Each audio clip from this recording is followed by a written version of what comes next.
welcome everyone, and let's just have everyone introduce themselves for the minutes. So Eileen, if you can, we'll start with you.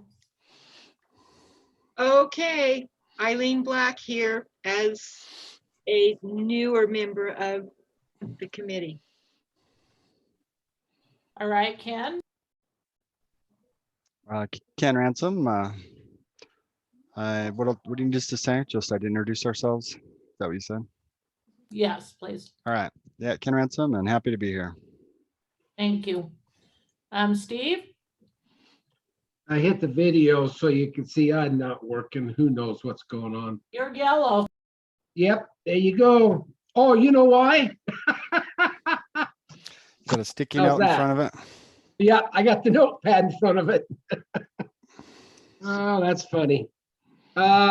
Steve Heaps here, and I'm another new member on this committee.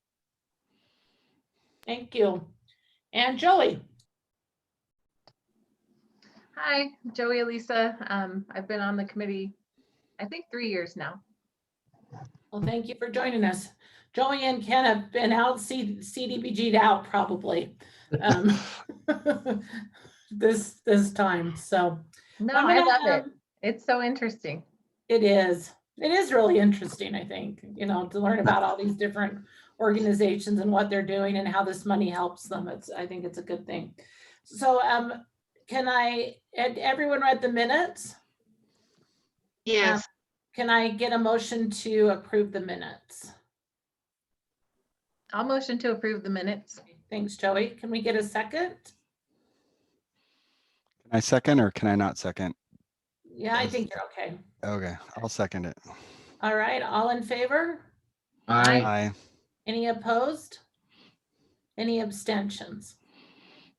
Okay, well, I'm going to share my screen now. Maybe, it's always a challenge. We'll see if I can. Oh, look, it worked. So, no, actually, oh, it is this. Okay, I was thinking this was ours from the other night. Ken and I presented the CDBG CV at City Council. So we'll just, I'll just share my screen and we'll go from there. So tonight, what we're going to be doing is the recommendations to the City Council. So what we want to recommend and what dollar amounts we want to recommend for these projects. So we'll be looking at the Orem only projects, and then I'll have Ken and Joey kind of help me explain the joint projects. And then we'll have some discussion, and then we'll go from there. Does that sound good to everyone? Good. Mhm. So just for a matter of just, for historic background, so we have our allocation was about 25,000 less than it has been for a while. So we are receiving 674,806. We have about 84,000 in rollover funding from other grants that haven't been used or for whatever reason in the last several years. We did give 10% of our allocation to the joint process to be allocated through the regional project. So that was 67,480. This year we had no joint capital projects, so we didn't have to give any money towards those capital projects. So this year we have about $691,326 to recommend. Can I ask maybe an obvious question? Did we get less money because we are less eligible in the city, or just because that's what was in the budget this year? I don't know. So they do a formula. There's a formula, and it's based on population, poverty levels, also the matter of entitlements throughout the country. And so as more entitlements come on, oftentimes we do receive less money. And so there's just a formula that I've never understood, but it all of that kind of plays into it. So like Provo and Utah County actually got more money. So it just, I think, depends on population and poverty levels, minority levels, things like that. So we potentially would get more next year. It's hard to know. Like Lehigh gets a lot less because there's such a small entitlement. And they only get about, I think, 200,000. So does that Okay. make sense? Yep, as much as the national way of doing things does. Right. And then, so just to go over the priorities. So like I said, last year we did a number of priority meetings to determine what our priorities would be in the community. So we met with the Provo City Council, the Orem City Council, the Utah County Commission. We also met with service agencies, and we did a citizen survey. And so from these are the priorities. You can kind of see what those priorities were. So, and then we kind of collaborated, and these were kind of the overall priorities. So housing definitely is the first priority. That includes affordable, accessible assistance and improvements to housing. Second would be services to special needs populations with looking at mental health and survivors of abuse as priorities. And then the third would be public infrastructure. So that would be streets, water, sewer facilities improvements, could be park improvements. So those are the overall priorities for the county and for the city for these funds. So we had the Orem only request. So we had the PERC request for 6,000. The Turn Community Services for 33,000 for their roof projects for their 2 buildings here in Orem. The city of Orem asked for 134,960, and that is for our CDBG administration. So the HUD allows us 20% of our total allocation to go towards CDBG administration. So that is about 20%. Then we have our Section 108 loan, just as this is the loan that we took out back in 2005 to help the car dealerships in Orem. And we continue to pay on this loan because they've made their sales tax and employee numbers. So this will be paid off in 2025, which will give us more money to work with in the future. Then the City of Orem Code Enforcement. So we help pay for salary, about 30% of the salaries for our code enforcement team for the work that they're doing in the 6 eligible neighborhoods. We also have our critical home repair and home rehabilitation program. This is the loans and or grants up to $15,000 to help low-income homeowners with critical needs and home rehab on their homes. Then we have the City of Orem Neighborhood Preservation. These are for above and beyond activities in our neighborhoods that we work in. These include like police picnics, cleanups, brochures that we send out, that kind of thing. And then we have the replacement of the Sharon Park Playground. Sharon Park is located in one of our eligible neighborhoods, and we've done a lot of work in that playground using CDBG. We put in pickleball courts, lighting. And so this is just one more thing to help that neighborhood and help that park. Any questions on any of the Orem only projects? Okay. So this, so just kind of as information. So several years ago, well, I guess 2 years ago now, we realized with all the entitlements, the 3 entitlements, well, the 4, but we only really work with the 3. So Provo City, Utah County, and Orem City, that we were funding a lot of the same social service agencies. And so we were giving them like $5,000, $10,000, but then they were getting that amount of money from each of the entitlements, and each of the entitlements had to have an agreement with them, and they had to do reimbursements with each entitlement, and we had to manage all of that. We even had grants at $2,000 and $3,000, which is not worth all the paperwork for those kind of grants. And so we decided to do this joint process where regional applicants, so people that were going to apply to 2 or more of the entitlements, would just come and do this joint process. So it would be one application, and then we'd have a joint commission. Orem has 2 members of our commission that serve on that commission. That was Ken and Joey this year. The other entitlements have 3 because of population. and because of the money that they're bringing to the table. So they bring a lot more money than we do to the table. So they had 3 representatives and we had 2 representatives. So just like we had presentations for 2 nights. And this joint commission listened to the presentations, and then these were the recommendations that they made. So maybe, so I don't have to talk all night. Maybe Joey could talk about a few of these, and then Ken could talk about a few of them. How would that be? I didn't really ask you if you'd be willing, so you can tell me no. Yeah, we can talk about them. Okay.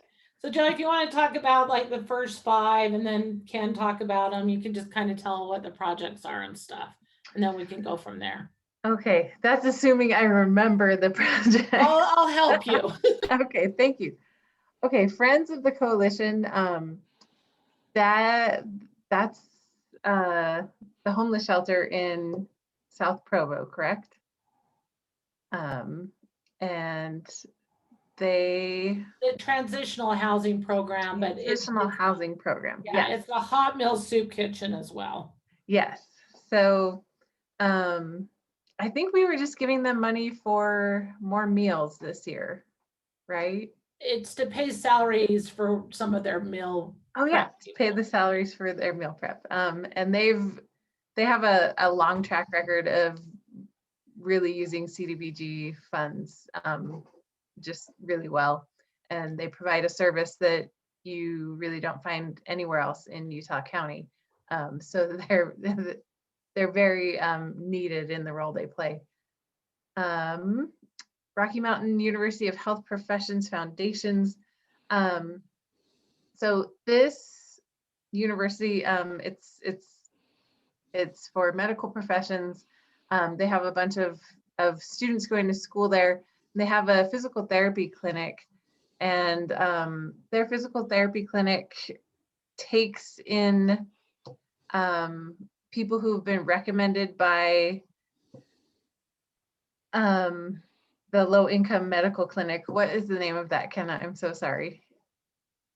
Mountain Lands Community Health. Yes, so Mountain Lands Community Health Clinic, they provide really low cost medical services to low income individuals, and it's basically a doctor's office. So if anyone needs extended care through physical therapy, they're going to be referred to Rocky Mountain University, and the physical therapy clinic there will take in those patients and run them through physical therapy at a low or no cost rate. And it's really helpful in just getting people who can't afford it otherwise the physical therapy treatment that they need so they can recover and get well. Boys and Girls Club, math and reading support. There are certain elementary schools, and I believe maybe one middle school or junior high in Provo that have after school meetings where Boys and Girls Club staff come and provide tutoring. A lot of the kids who are in the program, they're from low income households. The schools that they operate in are generally Title I schools, so they're from CDB neighborhoods. So I think Boys and Girls Club also has a long-standing relationship and uses these funds well. And there's no other service for children like this. So they fill a big gap in community services there. CASF, oh, that's the Food Bank Circles program. So this is kind of a hard one to explain, but I will do the best I can. I'm only familiar with it through this through the Joint Commission, but I've seen them a couple times now. But they are part of well, they're like an offshoot of the food bank in Provo. And the Circles program is a program where low-income individuals actually come to like a class, and at the class they're provided with dinner and instruction and mentoring, and the goal from that program is to help individuals who are struggling financially and not able to support themselves and their families, and help them develop skills and find opportunities to just improve their career pathways and hopefully start earning more money. They help them kind of figure out how to save money, how to plan to purchase homes. And it's a really unique program. And Karen, is it Karen McCandless? Is she the director? Yes, So she in all the presentations that they did, she specifically asked for this one to be like the top priority of the Joint Commission, just because they really need the funding to keep the program going. And I think they've been pretty successful in growing the program and getting new participants and having a lot of consistency with people who are already in the program, just getting in and staying in and really making improvements in their lives and changing their I guess their socioeconomic status through things that they've learned in the Circle program. Okay, and the refuge. Good. Oh, is that all that I have to do? Just do the refuge and then we'll have Okay. Ken do a few. So the refuge is formerly the Center for Women and Children in Crisis, but because they have, well, women and children is a very exclusionary title because they help people other than women and children, and so the refuge is a better name for them. But this is the place where people who are experiencing domestic violence are often taken so they can be safe and have shelter. And the refuge also helps them, helps connect them with therapy and just other programs that can help them in their recovery from those traumatic domestic violence situations. And I don't remember what the funding was specifically for. Do you, Kenna?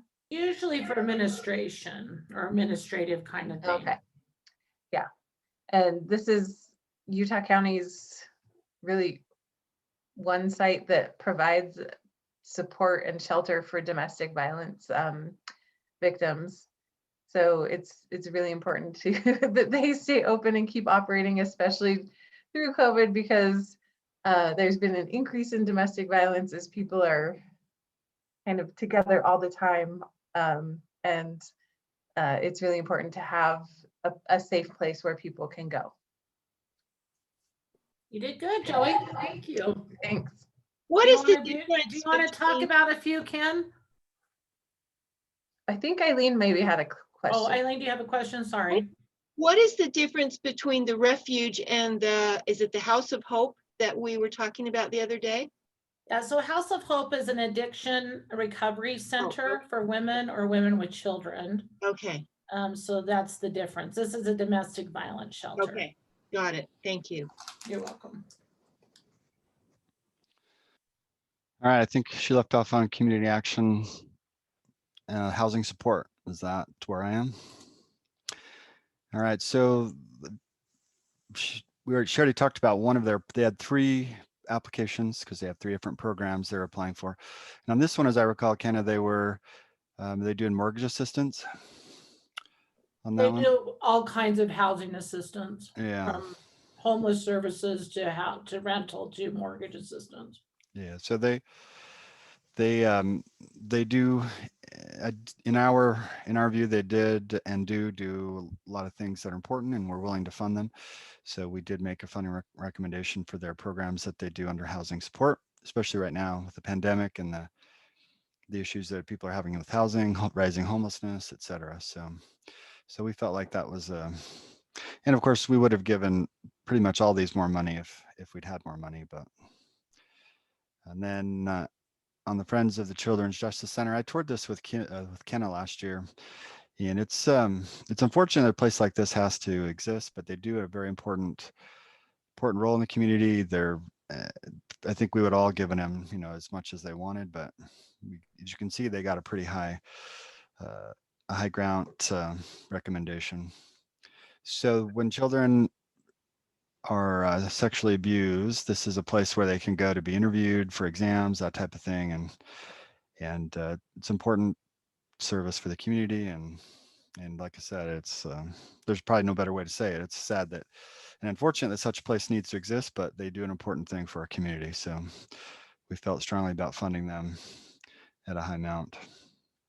And the Family Support and Treatment Center provides counseling and other services to families, women and children, and families who are going through crisis problems, traumatic events, that type of thing. I toured that, but not with Kenna, but they do. Is that the one on 12th West in Orem, Kenna? Yeah, sorry, I gotta go back. Yeah, lost our spreadsheet there. Trying to unmute and I got us all over the place. Sorry about that. That's all right. There we go. That looks familiar. Okay.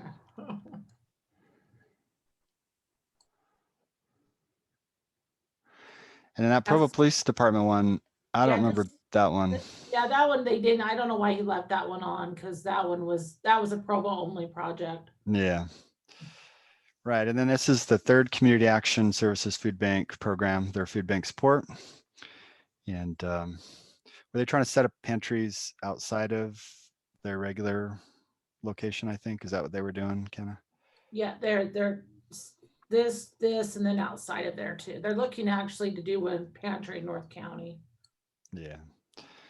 So that it's an important, we felt that was an important service to fund as well. So And Steve here, I just had a question. Which one was on 12th West? Family Support and Treatment Center. Yeah, you don't really notice it. There's like a storage place, and they're right next to this storage place. Is that like 900 North? It's just north of 12th North on 12th West. Yeah, just not too far from Winco. Yeah, just right up there. Mhm. Little small building. They drive up and hand things out. Yeah, and it's kind of between 12th West and the freeway there. Yeah, I know where it's at. Okay, thank you. You bet. All right, so Kids on the Move, they were trying to start or expand their early Head Start program, as I recall. That is correct. And so Kids on the Move, they do important things, but they do have a lot of funding. So we didn't feel so, some of these, you kind of weigh that. We have so much funding to give and they, and do other places do things, do other agencies provide that service? With Kids on the Move, they do important things, but they also have access to a lot of funding. So the funding allocation did not recommend, a lack of respect for them. It was just, they can get money elsewhere. And you can contrast that with RAW, rehabilitation and habilitation services. Is that what it is? Something Yeah, like that? recreation and There we go. rehabilitation.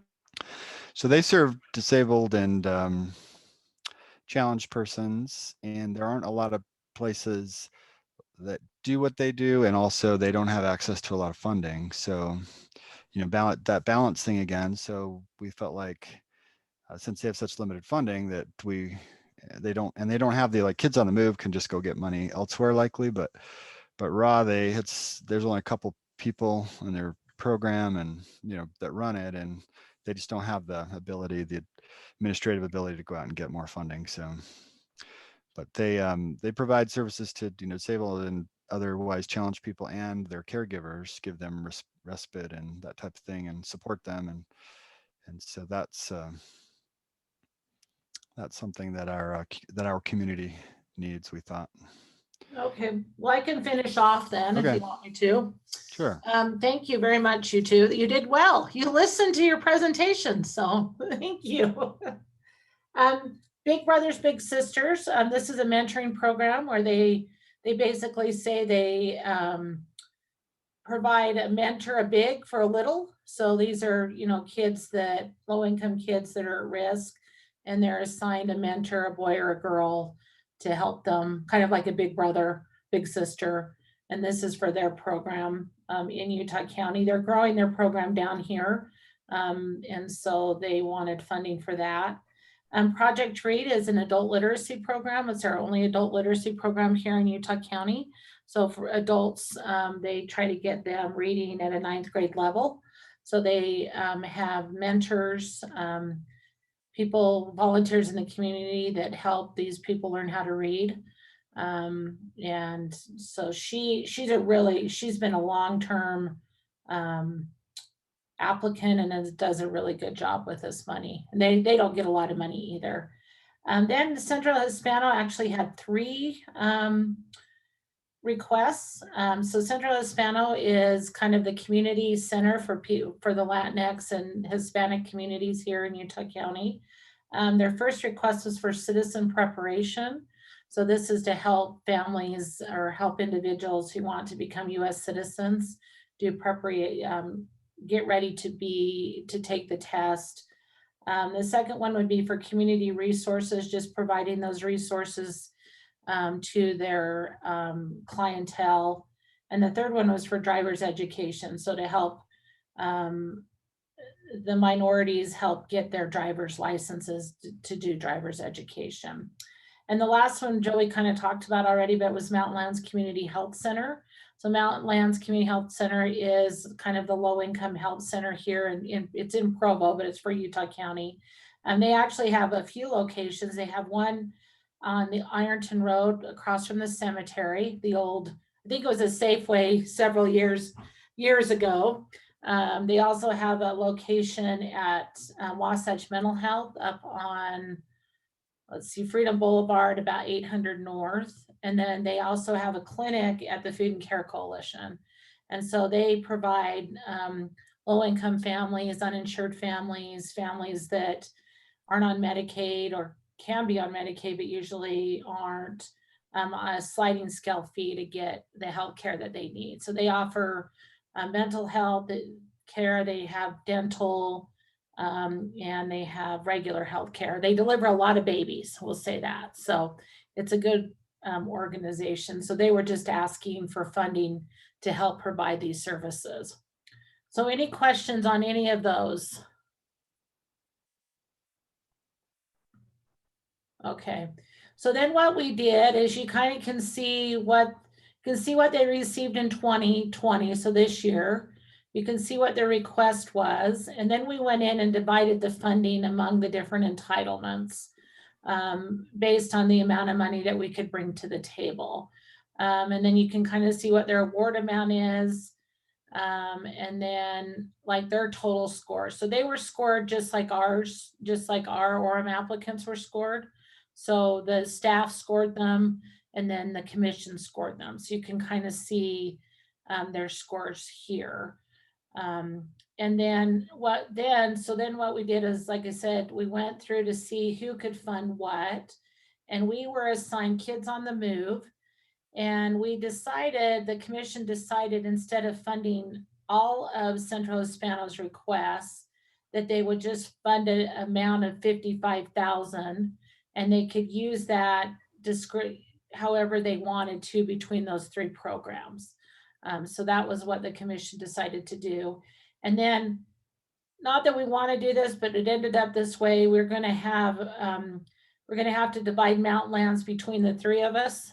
And we will just have one agreement. Now with Neighborly, we can do it this way. We will just have one agreement, but that will be for $2,400, which is less than our $5,000 cap, but that's the way, you know, it panned out. So those are the joint requests. And so we will be bringing to the table Kids on the Move, Central Hispano, and Mountain Lands Community Health Center from Utah County, or from Orem. Any questions on that? Hi, Ashley. Hello, sorry I'm late. I got caught up in the dentist. Oh, I'm sorry. Do you want us to review anything for you? No, I think I can get caught up. Okay, so we just went over the Orem only requests and the joint requests. So the next thing is, does anyone want to go into closed session to discuss the health or competency of any of these organizations? Everyone okay with these organizations? Okay. All right, so scoring. You guys have seen this before. You worked on this before. So these are how, these are how you scored the projects. And then, so now we want to determine the allocation recommendations. So I'm going to stop sharing this screen and share a different screen. Maybe.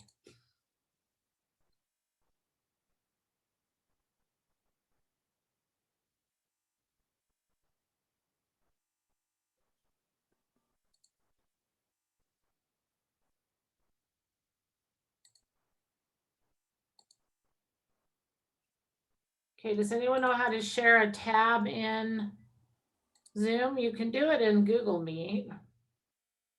Oh, here it is. Okay. So this is our scoring sheet for the Orem only projects. I'm sorry there was such issues with the Mountain Land portal. I don't know why. I mean, some of you could get in and some of you couldn't, and I'm not sure why, because you were all in there the same way. So I apologize for that. So these were the total scores. You can kind of see the scores.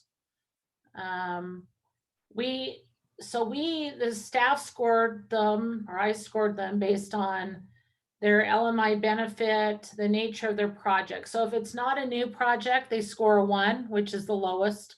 If it's a new project, it's a 5. The capacity, the site visit, we don't include leverage funds on some of these because we don't have to leverage funds. So those are the scores that we had, and these are the totals that we could fund them at, or these are the requests. They equal what we have, which is nice. Unlike the Joint Commission, they did not have enough money to go all the way around for all the applicants. But so I don't know if anyone has any questions on this scoring. The total staff score, it's out of how many? It is out of, it's out of 80. Oh, let's see. Now I don't remember. Let's see. 45 plus 5 is 50.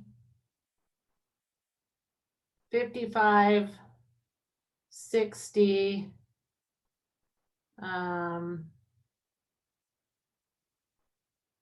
So I think it's 70, Eileen. Okay.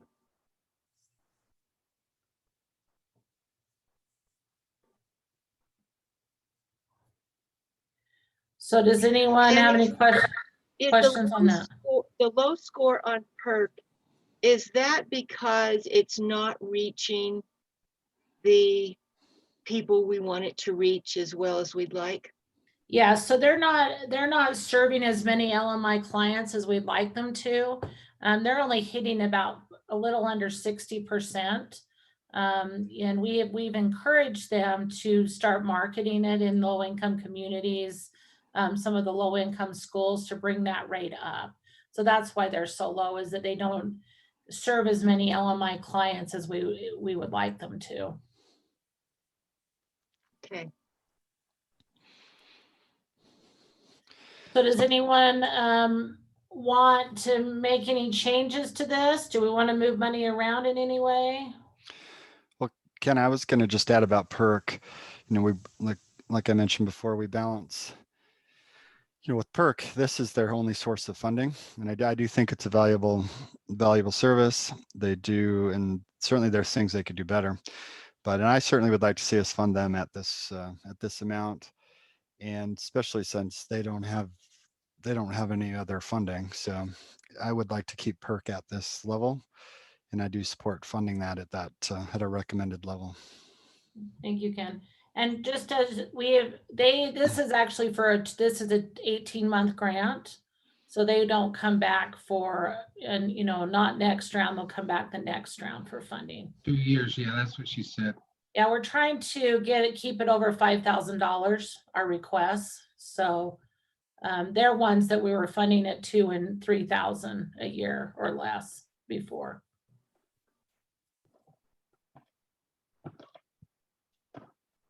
Well, I feel that you've done your work and got it all broken down and had it prepared for us.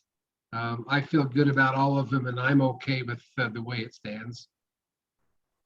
Well, thank you, Steve. Anybody else have any concerns? I think it looks good. Okay, well, you guys did some work too, so it's not all on me. You guys did a good job scoring them and listening to presentations. Okay, well, can we entertain a motion to approve the Orem only and joint application recommendations then? At these To levels. approve the Orem only and joint commission application recommendations. Thank you, Joey. Is there a second? I'll second it. Okay, thanks, Steve. All in favor? Aye. Aye. Any opposed? Any abstentions? Okay, well, this was easy. We're gonna go home early. Let me share my screen again. So a couple of just things. So we just did that. So the next steps in this is we have to have 2 public hearings on these recommendations. So the first one will be April 13th, and the second one will be May 11th at 6 p.m., most likely on Zoom.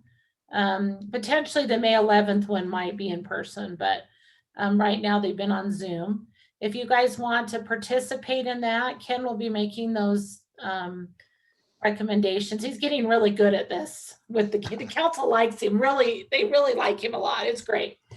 So if any of you want to attend those meetings, just let me know and I'll get you that Zoom link when we have it. And you can be part of that. It'd be great if you could attend. Ken would love to introduce you and thank you for your service. So Steve would like to attend. okay, I'll just send everybody the link, and then if you want to, you can, and go from there. How's that? Usually we don't Great. get the link until the Friday before the meeting or the Monday before, just to not have Zoom bombs. So, but we'll get that to you. After those public hearings, then if the council approves that, we usually don't have, council usually doesn't really go against our recommendations. At least they haven't since I've been staff. I've seen them do it before prior to being staff. So potentially it could happen, but it usually doesn't. Once they make the recommendations, then we let the people know what they're getting. And we have what we call a grantee meeting in May. Some of our commission members have liked to attend that in the past. I'll let you know when that is. That's just it'll be in late May, and that's just to go over all the requirements for the program. We'll continue probably over the next several months to do CDBG CV recommendations. So be looking for emails on that. And if needed, we'll have a meeting. I don't think we'll need one because we do pretty good over email. But if we need to have a meeting on CDBG CV recommendations. I have been seeking out some senior centers. Ashley helped me with that today. And hopefully I'll be meeting with some senior centers in the next week or so to find out if we can help them with HVAC and ventilation systems. There's not a lot of too bad of ones around. There are some, but I thought there'd probably be more than I'm finding, but hopefully we'll be able to help some. And then usually we have a late summer, early fall meeting to go over, because the process starts again in October. And October will be here before we know it, as you know. So we'll start this process over again and then. But So does anyone have any questions? Well, I appreciate your service and all that you know, taking the time tonight and last week and all your service to the commission. You guys really helped my job a lot easier, and I appreciate all the support that you give me and all the public service organizations and the city programs. And we couldn't do this without you, and we really do appreciate that all you do and the time and service that you take. So I really appreciate you all. And I'll let you go home early tonight if you want. Thanks, Kenna. We appreciate you. Thanks. This is great. All right. Well, have Thank a you good very evening. much. And if you have any questions, you know where I'm at. So you can let me know. Okay. Well, have a Thank- good night. Thank You you. too. Bye.